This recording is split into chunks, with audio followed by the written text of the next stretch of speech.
Maybe it's an arrow at the bottom.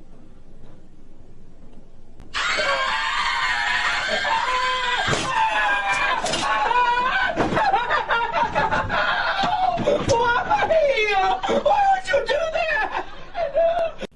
Hello, good afternoon, good evening, good morning, and welcome. It's Nurse Richard, the Wax Wizard. Thanks for joining me. Apologies for that intro. I know I've used that one before. I was feeling a bit mischievous today because I know I had a load of complaints the first time I used that. I dropped my cup of tea, the dog went mental, all sorts, but I thought it was funny. So that's why I've used it again. Anyway, difficult two ears in this procedure today. So about 12 and a half minutes long, so we've got lots of time because which is just as well because I've got lots to tell you about something that I saw last night. So stay tuned for that. Let me tell you briefly about these ears. Now, when you see ears like this, the first thing that happens is your heart drops to your boots for a start, and then after you actually get in there and start having a go at it, a little bit of your soul leaves your body, and then you think, oh no, this is going to be a right faff. And it was, and you can get them that end up like this sometimes, and it drives me mad that they do end up like this, because there's no way this ear would have looked like this before this lady had done anything, and she wasn't to know. I'd not seen her before. She was just doing what the doctor told her to do, which was put a load of aggressive softening drops in to remove it. Now, it's not removed it, as you can see. It's softened it, and it's gone all the way down and landed on her eardrum.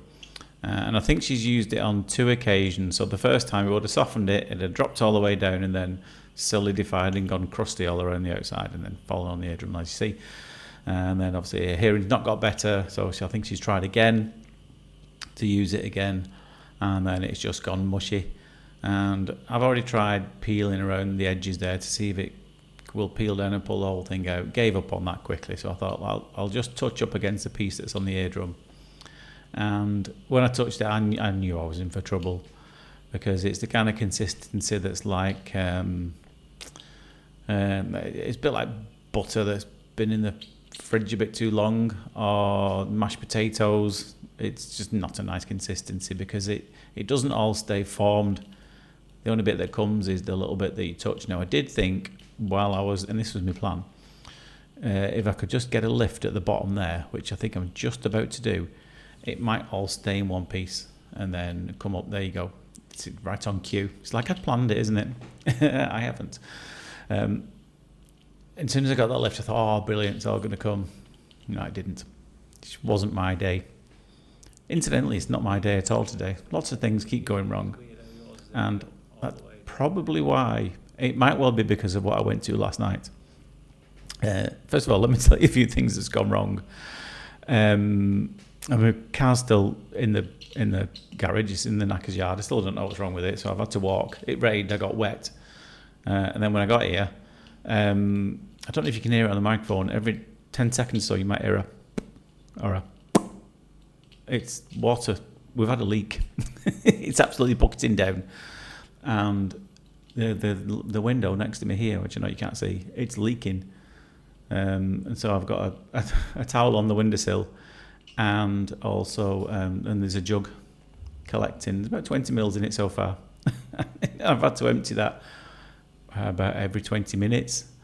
So I don't know what's going to happen overnight. Hopefully my landlord's going to sort it out soonish.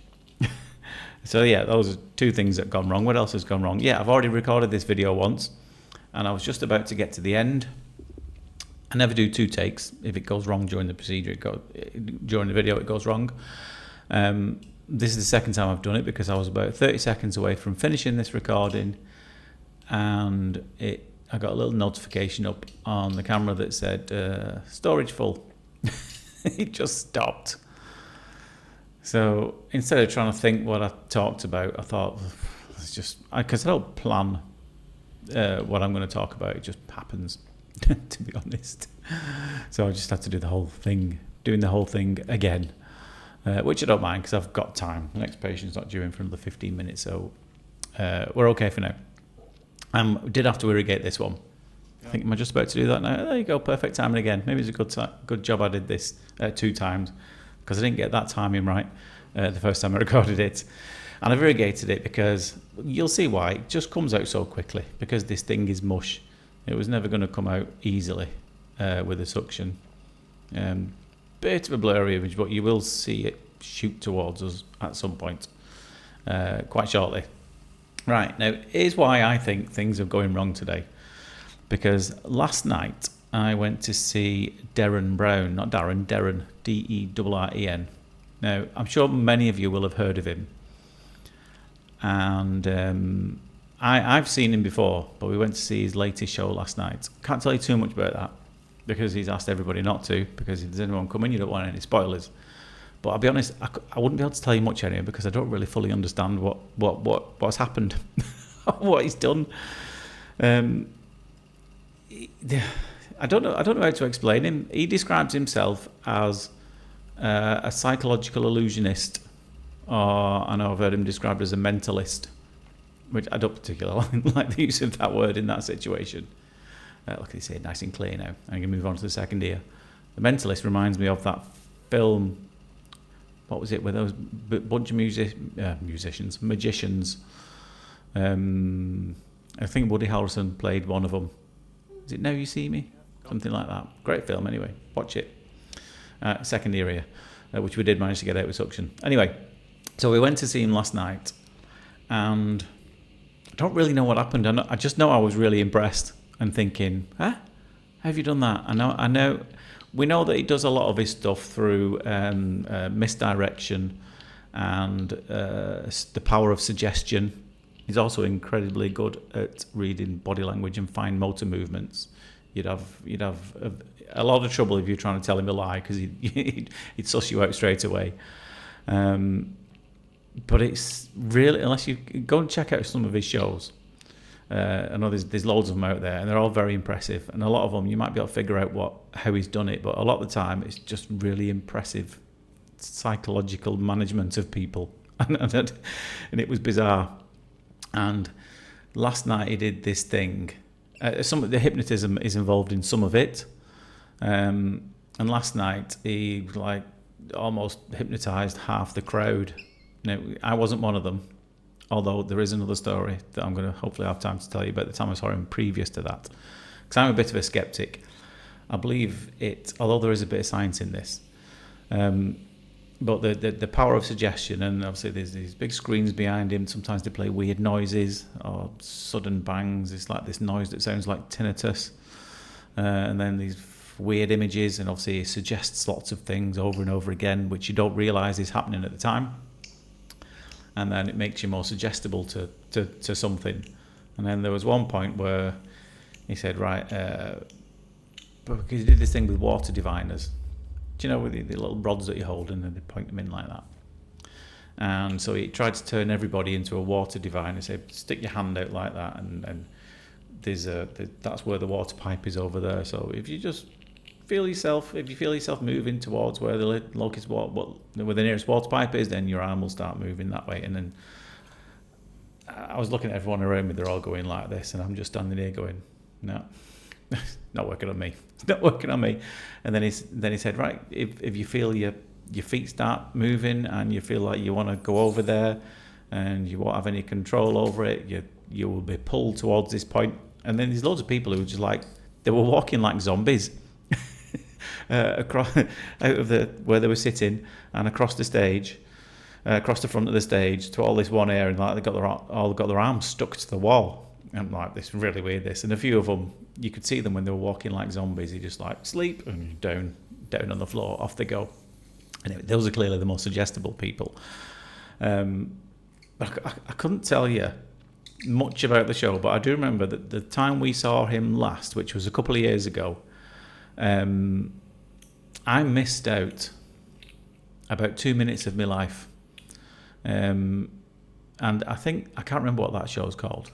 But it was out 2 years ago, and I think I think they did turn it into a TV show. Anyway, it hypnotised pretty much the entire audience. How? I don't know. All I remember is a flash and a bang. I'm thinking, bloody hell's just gone on here? And anyway, there was like something suspended in a cage, and all of a sudden it wasn't there. And anyway, everyone was a bit confused that something was on a different part of the stage that it wasn't there before.